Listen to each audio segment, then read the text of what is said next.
Hello and welcome to Uncommonly Good MTG. I am your host, the noble, the honorific, the absolutely enthralled by himself, Dr. Yukon Suck It. Yes, thank you. Thank you, everyone. Yukon Suck It. Tell your mama.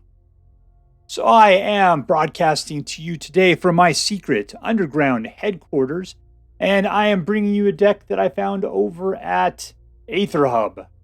AetherHub, distributors of fine cheeses throughout the world.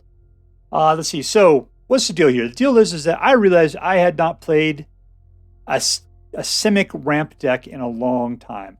So I started looking around to see what was going on with SIMIC ramps. And I took a look at a bunch of different places. And this is the one I kind of settled on. So like I said, I got it at AetherHub. The guy who put it together is named Venemtg, I believe. Venemtg. So thank you very much, Vene. And so I thought, yeah, this has a nice base to it. I like, I'm always looking forward to a nice ramp. I'm always enthralled by Koma, the Cosmos Serpent. And I'm always disappointed on how it gets killed a little bit too quickly there. But we'll try it out. We'll see how this particular ramp variant is working, and we'll see if it's any good. So let's take a look at the low end. We've got Neverwinter Dryad. It's funny is that this particular card is making the rounds right now. You're seeing it a lot of places. At least I am. It's been coming up a lot. And it is just some, dumb mana ramp creature. Whatevs, right? But anyways, you put it out. It's 1/1 for 1, and that's it. You can attack. Now, without having to, with it summoning sickness, you can pay 2 to sacrifice it to go get a forest, and then put that into the battlefield tapped. So, this would be a great card to kind of help out with, what am I trying to say? With the Scoot Swarm or something like that, because it's definitely an extra land per turn. It's not going back to your hand. It's going directly into the battlefield. So that's actually pretty decent. We got Prosperous Innkeeper, also part of the green ramp category, mostly because when he comes into play, he gives you a single treasure token. So that's something, right? Now, everything after that, it's just life. Any creature comes in play, life. So he's generally pretty good just to leave sitting there doing nothing, because he's always going to get you a little bit of something. He's like a tempo player there, right? Helps to ramp things up a little bit at first, and then keeps you in the game with a little bit extra life, like an IV bag. We got Decisive Denial.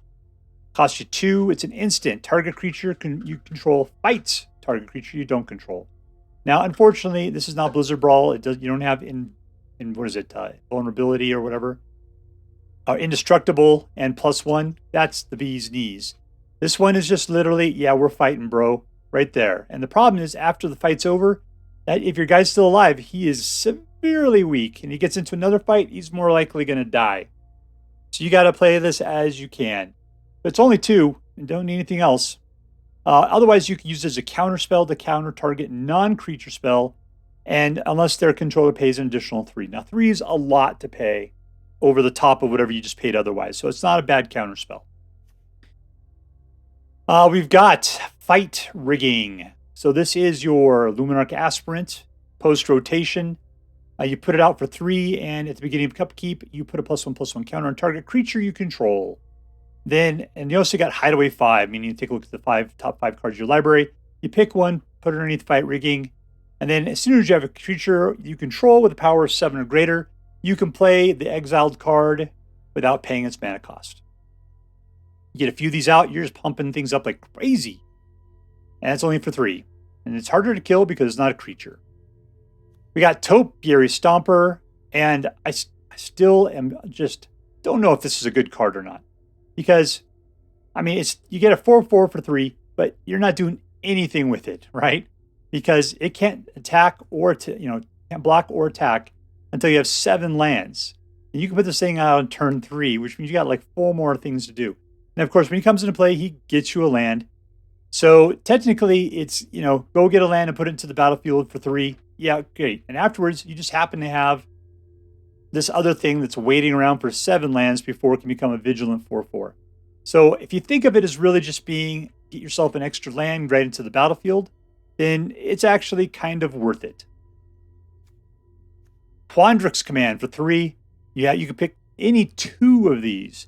Return target creature, so you got to bounce essentially. For creatures and planeswalkers back to this owner hand. Put +2/+1/+1 counters on target creature. Or target player shuffles up to 3 target cards from their graveyard to library. I guess if you're desperate for something, or if you're looking to get rid of something that has flashback that's sitting around, that's actually probably a good way to take care of it. Lastly, I kind of skipped over this. Counter target artifact or enchantment spell. So that's the weirdest thing to me. I mean, it's so limited to countering target artifact or enchantment. It's not like disenchant it, not destroy it, but literally you have to counter it for 3. Weird. All right, we got Esika's Chariot, who's in here probably because he combos so well with Wrenn and Seven. Because what happens is that this guy, costs 4, you put him out.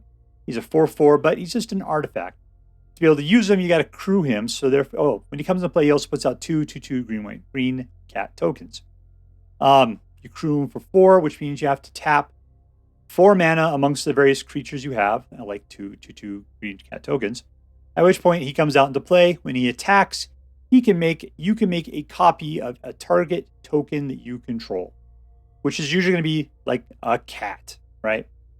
Now, if you're playing with Wrenn and Seven, when Wrenn and Seven comes out, you can use -3 to create a tree folk whose power and toughness is equal to the number of lands you control, which means if you're playing this guy for 5, that you'll have at least a 5/5 tree folk, which means that Esika's Chariot can then make a copy of a 5/5 tree folk, and they'll have reach. So that's pretty sweet. And they get bigger and bigger as more lands come into play. So that's the thing, is you want to take Esika's Chariot, you want to copy those tree folks and just make more and more of them. Because 1 tree folk is a nuisance, 3 tree folks is victory. We got Quandrix Cultivator, and this guy, he's a lot like Topiary. He costs 1 extra. You go get a basic forest or island, you put it into the battlefield, so it's right in the thing, and then that's it. He comes into play as a dude. He's like, hi, I'm there. And he's a 3/4. So you can use him immediately, unlike Topiary Stomper. The thing about Topiary Stomper, he's got Vigilance, which is actually pretty sweet.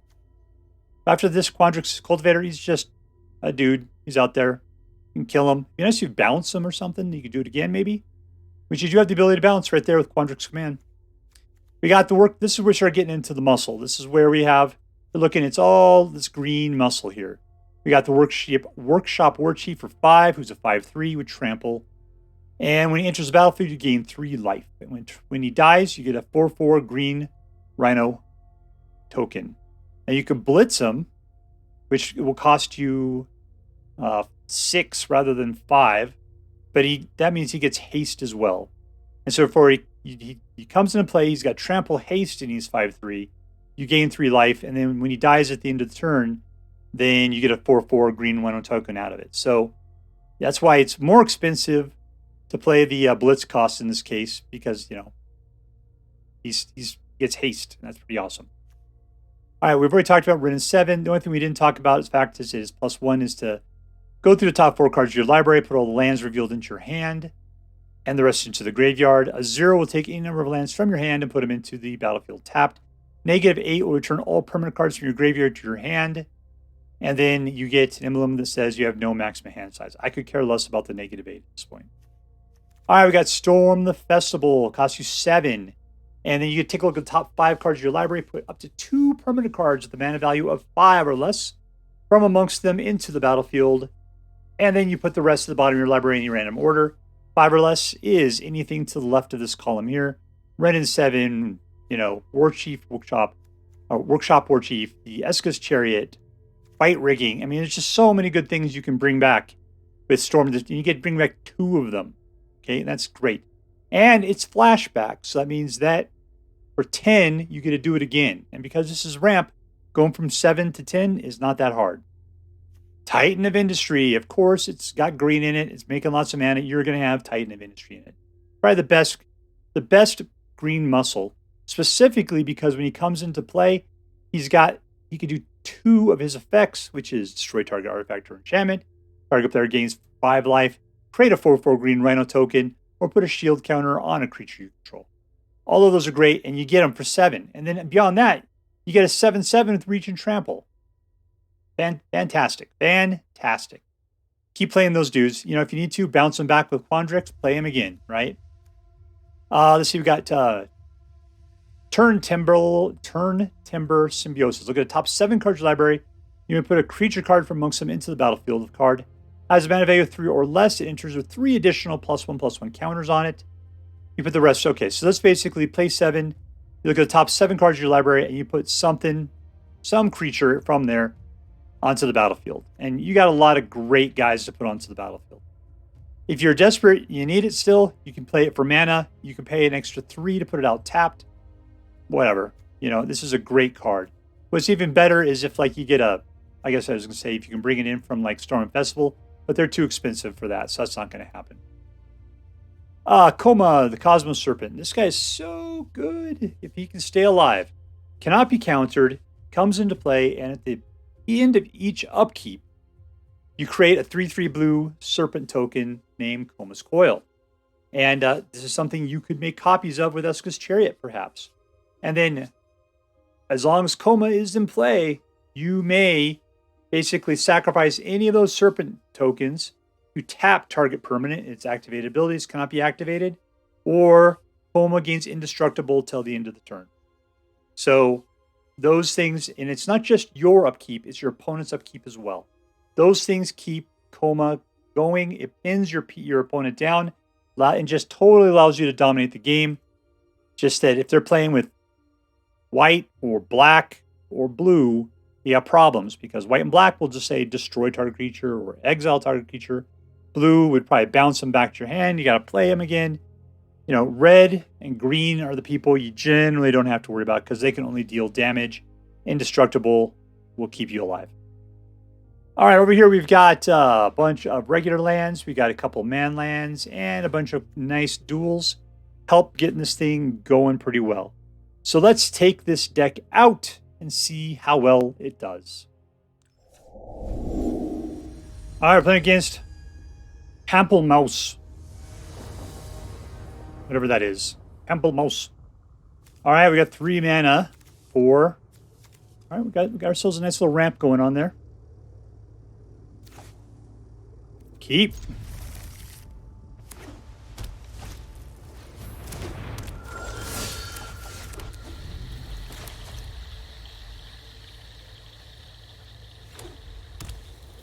On a white, life gain again.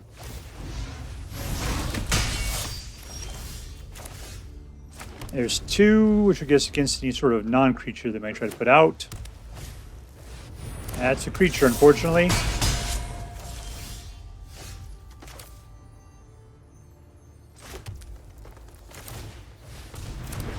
All right, we're ramping. Let's go for blue.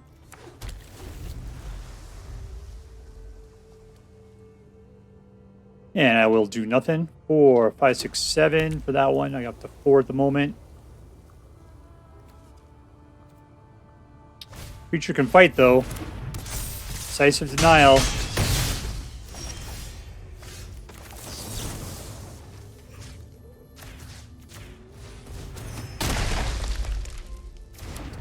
There you go, Suckerfish.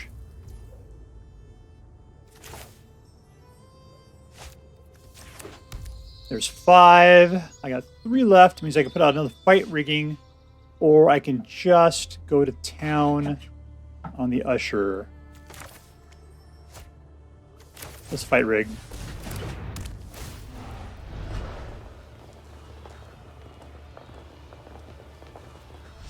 Already got a Wrenn and 7 in my hand, so we'll just chill.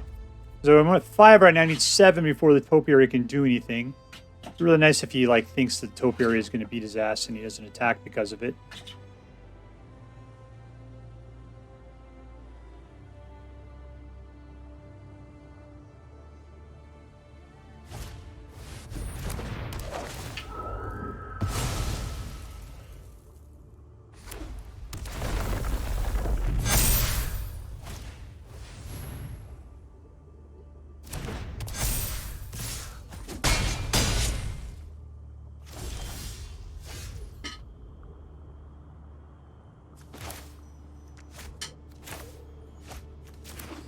I don't think I have the mana to really do anything here because I need a creature out to make it worth my while.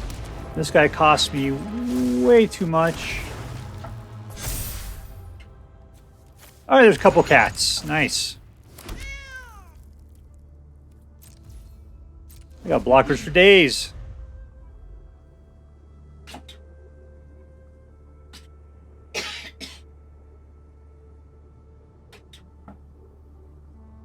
He's got enough to put the enchantment on one of his dudes. I'm toast. I don't know why he's doing the math.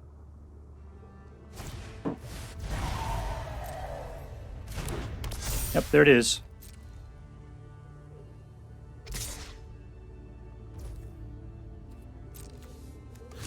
I mean, I do have the ability to block with a tree, which is nice, but...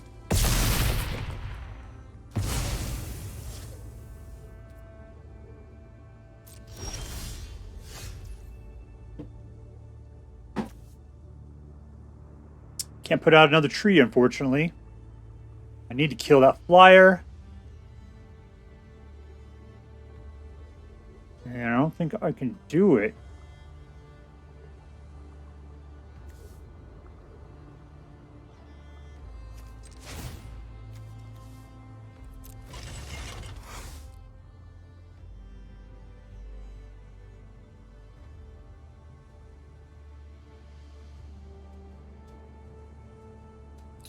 What do I got here? See, I couldn't do it.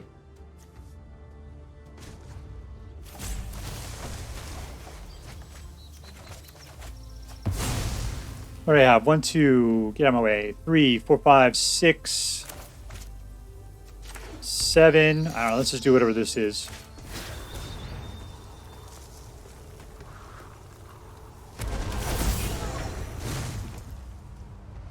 I grab some more life. I could definitely do that. Shield counter. I could get rid of the enchantment. That's the way to go. Let's do that too.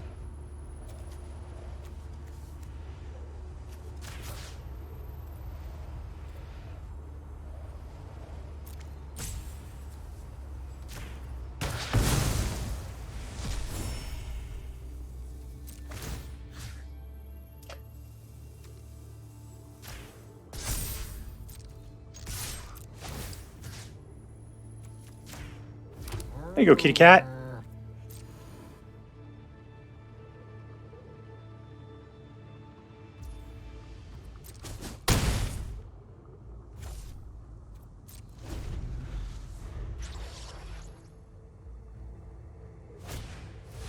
Another one.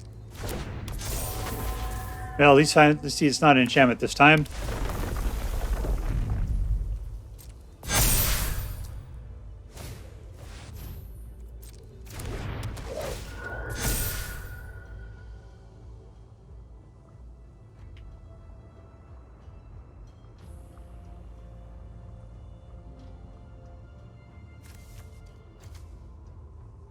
Why is he doing so hot? Because he was neither permanents, spirits, or enchantments. Okay.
Unfortunately, that just gives him another enchantment ability, which is way too good at this point, and flying at that.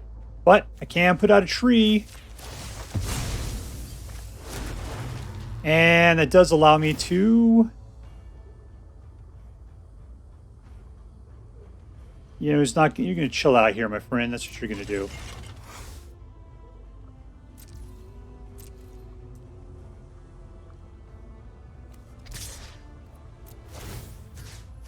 We need another treant is what we need. Another tree folk. Come down to 31. All right, so I got 2 dudes with reach that are 7s. That's pretty awesome.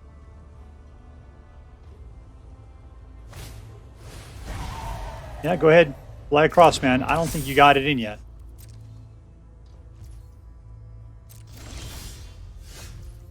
Okay.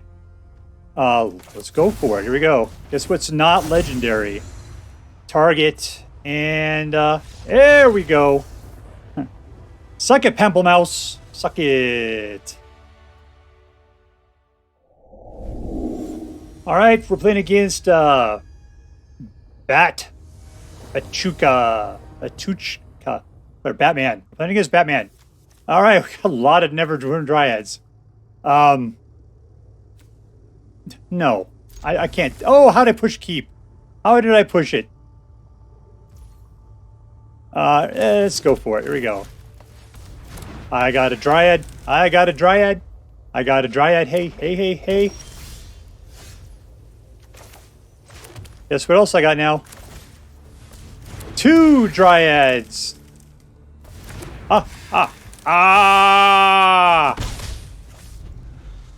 Prepare to be killed by Dryads.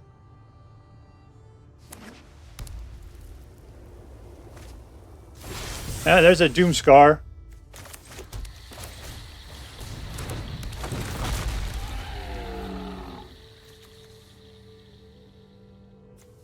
Go for a blue. We got 3 greens. That's good enough for the moment. All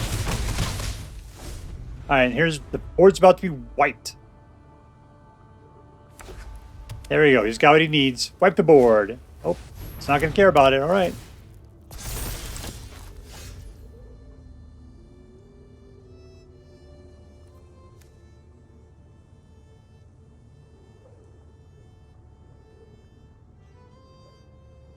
Ooh, this thing's doing a lot more than I thought. Shuffles to...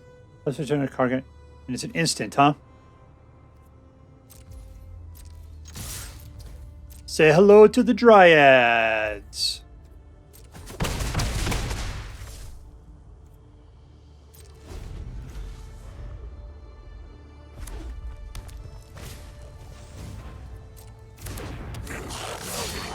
I need to start sacrificing those Dryads so I can actually... I can pay them. That's fine. Pass to attackers.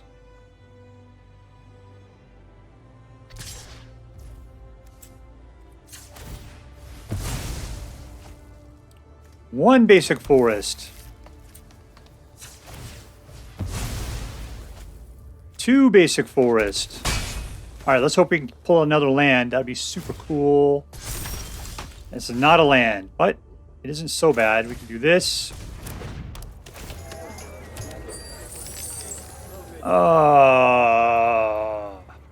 Target player shuffles up the 3 cards into their...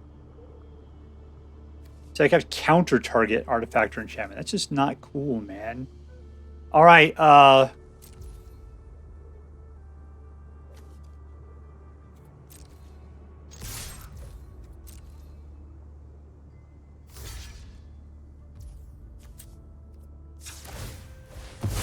There's number 7.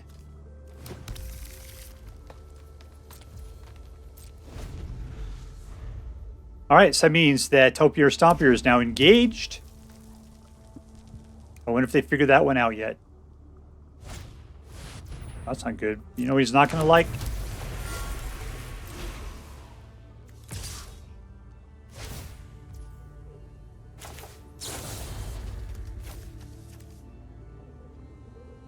Oh, choose 2, huh? Yeah, sounds cool.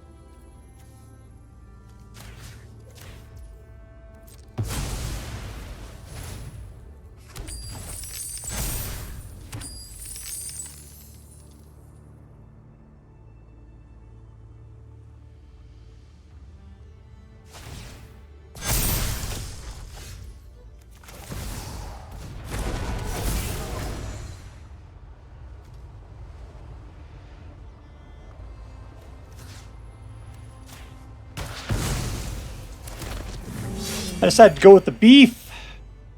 All right, get going, Stomper. Guess who's just going to get a little speed bump action there. Oh. You gonna send out your dragon?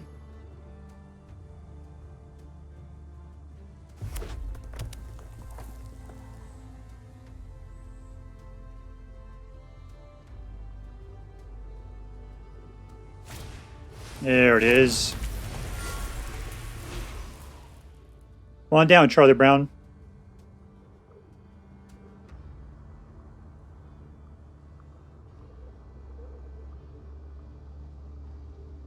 Still has that Doom Scar up there. I better not commit too much yet.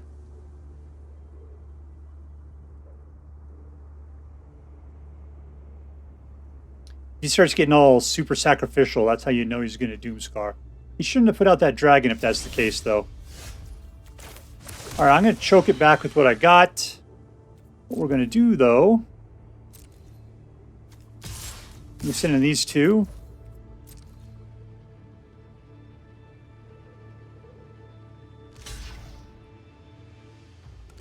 Yeah, he's looking to take out the Prosperous Innkeeper.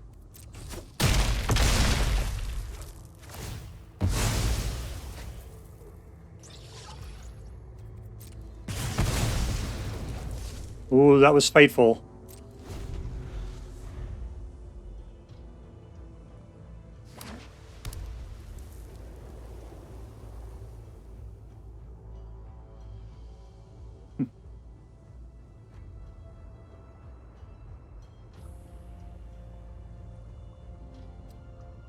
All right, Batuchka.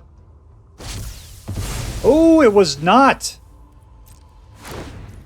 It was just a truckload of angels.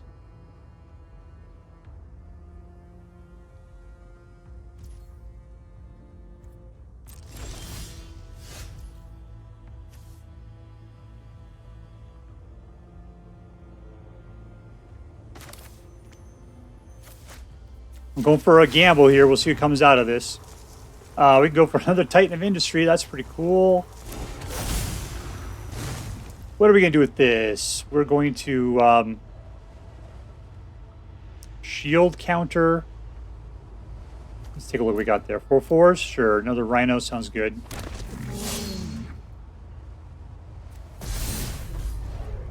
All right. Let's send in the beef. Yeah.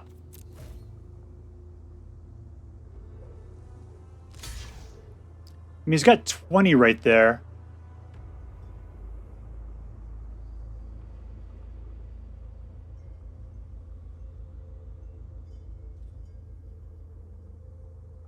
I'm just looking to thin out the flock, as it were.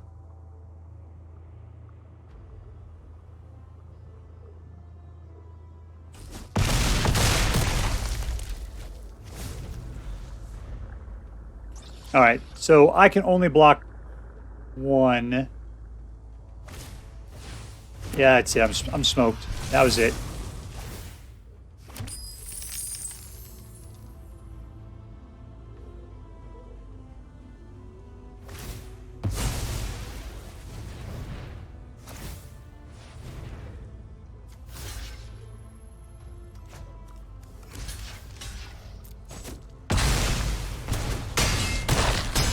Yep, I played it too close to the vest. I just thought that he wasn't going to have any surprises for me. All right, playing against Uber Noob. Keep.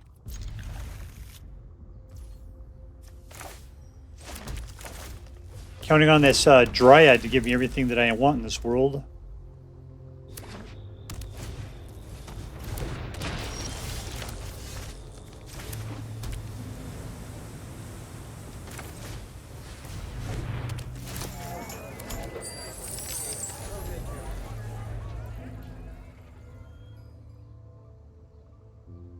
So I want to ramp into 5 as quickly as possible. All right, that's good.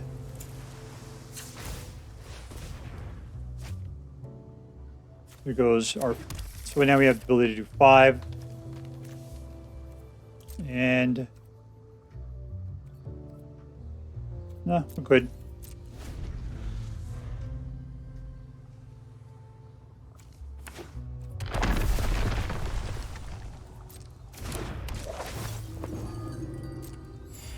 Surprised he didn't play that as a land.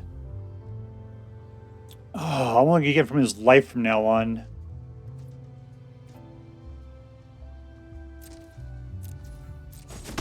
Let it through.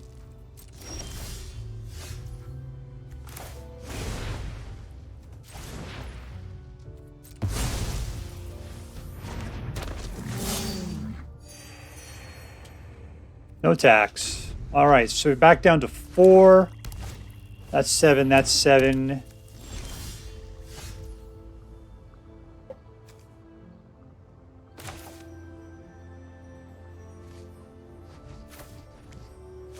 Every time a non-creature becomes something that can actually fly.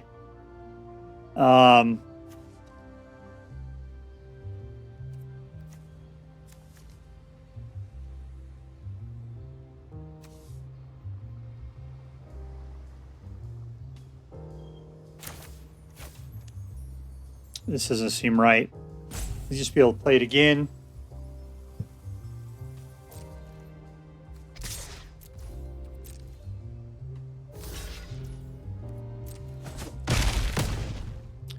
He's just going to go after.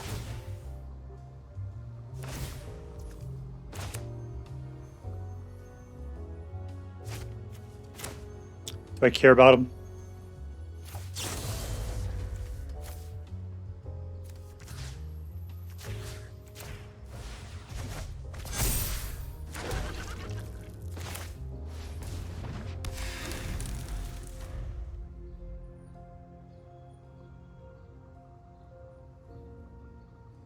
All right, we're still at 4.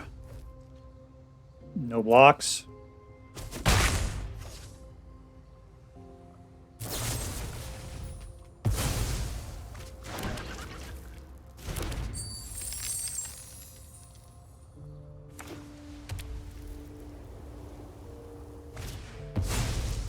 Well, I really wish I would have had the ability to counter some stuff. That'd be super.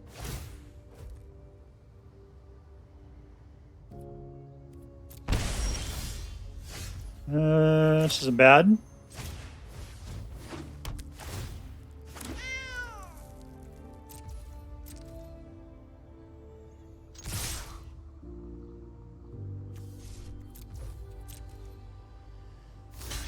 There goes a double block. They're both dead. And I get myself a Rhino.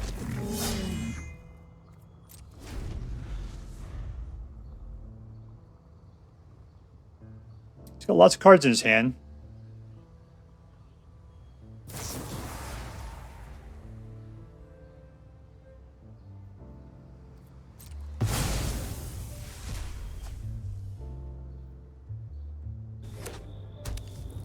I wonder if I would have crewed up if I would have avoided it at that point.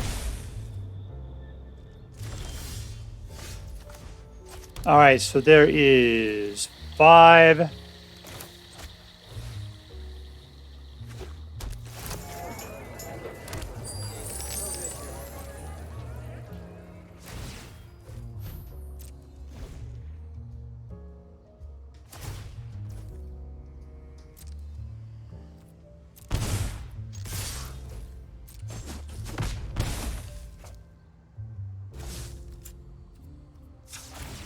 All right, what do we got?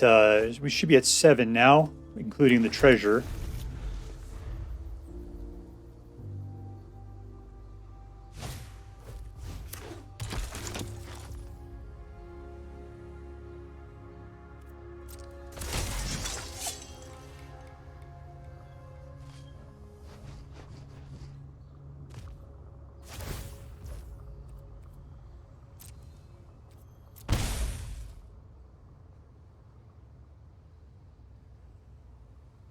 Technically within killing range.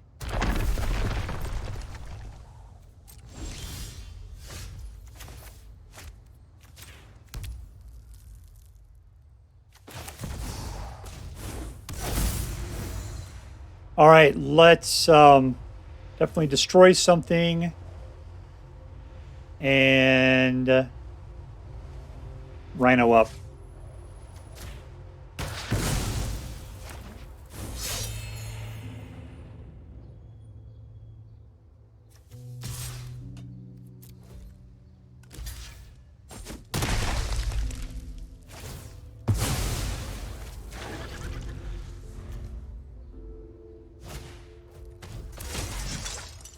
It's a lot of samurai.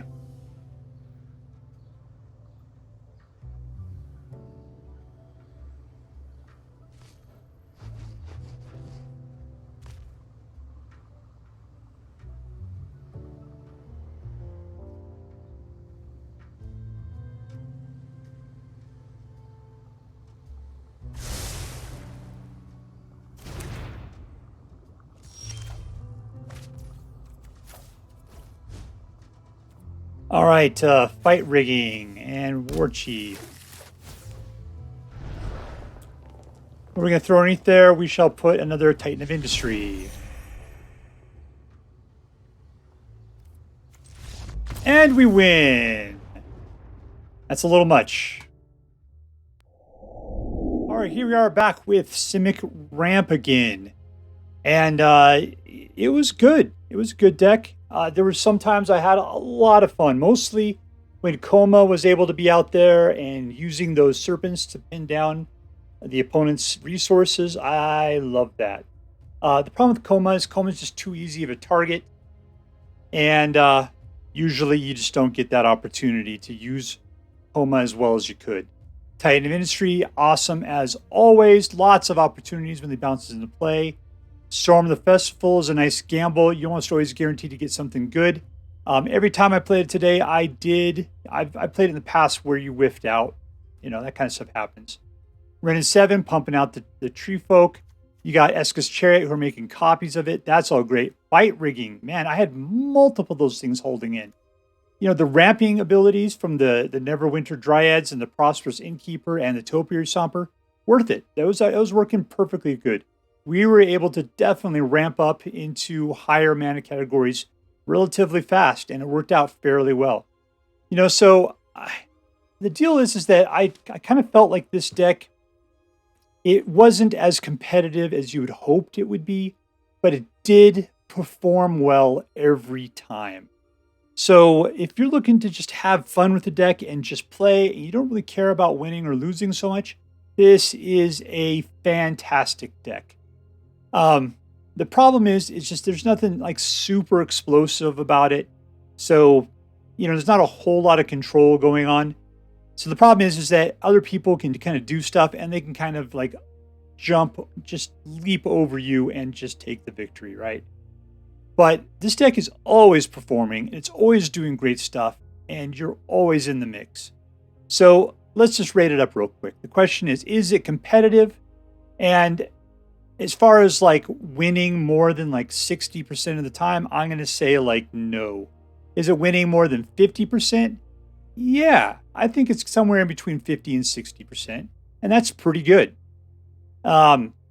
Is it fun? Yes, definitely. Definitely fun. There's always lots of stuff going on. There's lots of opportunities. You're not going to be sitting there, you know, sitting on your hands doing nothing. That's not going to happen. And then lastly, is there a theme? Not really. I don't know. I always insist that there should be a theme. Usually there's not. But a good theme deck is worth its weight, in my opinion. But yeah, there's not really a theme going on here. You know, a Titan of Industry, what is that guy? He is an elemental. I guess those are just tree folks. Rhino Warriors. Cats. Plant Dinosaur. Yeah, it's not. You got big gigantic serpent right there. No theme.